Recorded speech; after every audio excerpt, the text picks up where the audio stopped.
ಕೂಡ ದೊಡ್ಡ ದೊಡ್ಡ ಸಮಾರಂಭಗಳಿಗೆ ಬೇಕಾಗಿರತಕ್ಕಂತಹ ಅಡುಗೆ ವ್ಯವಸ್ಥೆಯನ್ನು ಕೂಡ ನಾವು ನಮಗೆ ಮಾಡಲಿಕ್ಕೆ ಅಸಾಧ್ಯವಾಗುವ ಸಂದರ್ಭ ಇದ್ದರೆ ಅದಕ್ಕೂ ಕೂಡ ನಾವು ಇನ್ನೊಬ್ಬರಿಗೆ ಅದನ್ನು ಗುತ್ತಿಗೆ ಕೊಡುವಂತಹದ್ದು ನಿಯಮ ಇದೆ, ಸಂಪ್ರದಾಯ ಇದೆ. ಇವತ್ತಿನ ಕಾಲದಲ್ಲಿ ಅದು ತುಂಬ ಮುಖ್ಯವಾಗಿ ಬೆಳೆಯುವಂತಹ ಸಂಗತಿ. ಅದರ ಜೊತೆಗೆ ಅಕಸ್ಮಾತ್ ಅಡುಗೆಗೆ ನಮ್ಮ ಹತ್ರ ವ್ಯವಸ್ಥೆ ಇದ್ದರೂ ಕೂಡ ಅದಕ್ಕೆ ಬೇಕಾಗಿದ್ದ ಪಾತ್ರ ಇತ್ಯಾದಿಗಳು ಒಂದು ದಿವಸದ ಮಟ್ಟಿಗೆ ನಾವು ಖರೀದಿ ಮಾಡಲಿಕ್ಕೆ ಸಾಧ್ಯ ಇಲ್ಲ. ಹಾಗಿದ್ದಾಗ ನಾವು ಅನಿವಾರ್ಯವಾಗಿ ಅದನ್ನು ಬಾಡಿಗೆಯಲ್ಲಿ ತಗೊಳ್ಳುವಂತಹ ಒಂದು ಅವಶ್ಯಕತೆ ನಮಗಿರುತ್ತೆ. ಈ ಎರಡನ್ನೂ ಕೂಡ ಪೂರೈಸುವಂಥ ನಿಟ್ಟಿನಲ್ಲಿ ಸುಮಾರು 8 ವರ್ಷಗಳ ಹಿಂದೆಯೇ ಕಾತ್ಯಾಯನಿ ಕೇಟರರ್ಸ್ ಎಂಬ ಅಭಿಧಾನದೊಂದಿಗೆ ಕಡಬದಲ್ಲಿ ಗೋಪಾಲ ಕೆದ್ಲಾಯರು ಅವರ ಮಕ್ಕಳ ಜೊತೆ ಸೇರಿಕೊಂಡು ಈ ಉದ್ಯಮವನ್ನು ಪ್ರಾರಂಭ ಮಾಡಿದರು.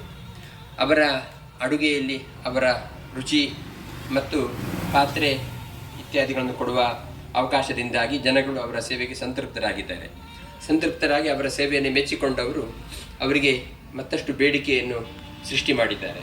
ಅದರ ಫಲವಾಗಿ ಪಂಜದಲ್ಲಿಯೂ ಕೂಡ ಅತ್ಯಂತ ವೇಗವಾಗಿ ಬೆಳೆದಿರುವಂತಹ ನಗರ ಪಂಜವು ಕೂಡ.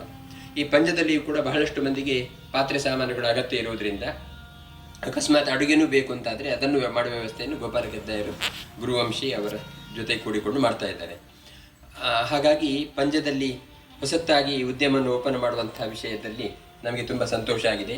ಗೋಪಾಲ ಕೆದ್ಲಾಯರು ತುಂಬ ಕಷ್ಟಪಟ್ಟು ತುಂಬ ಶ್ರಮಜೀವನ ಮಾಡಿ ನಮ್ಮ ಮಠದಲ್ಲಿಯೂ ಕೂಡ ತುಂಬ ಸೇವೆ ಮಾಡಿ ನಮ್ಮ ಹಿರಿಯ ಗುರುಗಳ ಆಶೀರ್ವಾದಕ್ಕೆ ಪಾತ್ರರಾದವರು. ಅವರ ಪರಿಶ್ರಮದ ಫಲವಾಗಿ ಭಗವಂತ ಅವರಿಗೆ ಹಂತ ಹಂತವಾಗಿ ಅನೇಕ ವಿಧವಾದ ಒಳ್ಳೆಯ ಅಭಿವೃದ್ಧಿಗೆ ಅವಕಾಶವನ್ನು ಮಾಡಿಕೊಟ್ಟಿದ್ದಾನೆ. ಅದರ ಜೊತೆಗೆ ದುರ್ಗಾಂಬ ದೇವಸ್ಥಾನದ ಅರ್ಚಕರು ಆಗಿದ್ದುಕೊಂಡು ಅವರು ದೇವಿಯ ಅನುಗ್ರಹಕ್ಕೂ ಅವರು ಮತ್ತು ಪ್ರಶಾಂತ್ ಕೆದ್ಲಾಯರು ಪಾತ್ರರಾಗಿದ್ದಾರೆ. ಪ್ರಸಾದ ಕೆದ್ಲಾಯರು ಕೂಡ ಅನೇಕ ಮಂದಿಗೆ ಸಕಾಲಿಕವಾದ ಮಾರ್ಗದರ್ಶನ ಕೊಡುವುದರ ಮೂಲಕ ಒಳ್ಳೆಯ ವ್ಯಕ್ತಿತ್ವವನ್ನು ಪಡೆದವರು.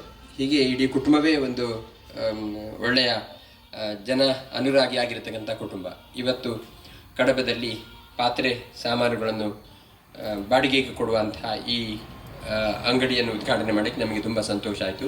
ನಮ್ಮ ಮೇಲೆ, ನಮ್ಮ ಮಠದ ಮೇಲೆ ತುಂಬ ಅಭಿಮಾನ ಇರತಕ್ಕಂತಹ ಕೆದ್ಲಾಯರಾದ್ದರಿಂದ ಅವರ ಈ ಕಾರ್ಯಕ್ರಮದಲ್ಲಿ ನಾನು ಇವತ್ತು ಚಾತುರ್ಮಾಸ್ಯ ಮುಗಿದದಷ್ಟೇ ಸಿಂಹೋಲ್ಲಂಘನ ಮಾಡಿ ಪ್ರಥಮ ಬರ್ತಾ ಇರೋದು ಈ ಜಾಗಕ್ಕೇನೆ. ಆದರೂ ಕೂಡ ಅವರ ಮೇಲಿನ ಅಭಿಮಾನದ ಬರಲಿಕ್ಕೆ ನಮಗೆ ಸಂತೋಷ ಆಯಿತು. ಈ ಅಂಗಡಿ ತುಂಬ ಅಭಿವೃದ್ಧಿಯನ್ನು ಹೊಂದಿ ಜನಗಳಿಗೆ ಅವಶ್ಯಕತೆಯನ್ನು ಪೂರೈಸುವಲ್ಲಿ ಸಕಾಲಿಕವಾದ ಸೇವೆಯನ್ನು ಮಾಡುವಲ್ಲಿ ಯಶಸ್ಸನ್ನು ಹೊಂದಲಿ.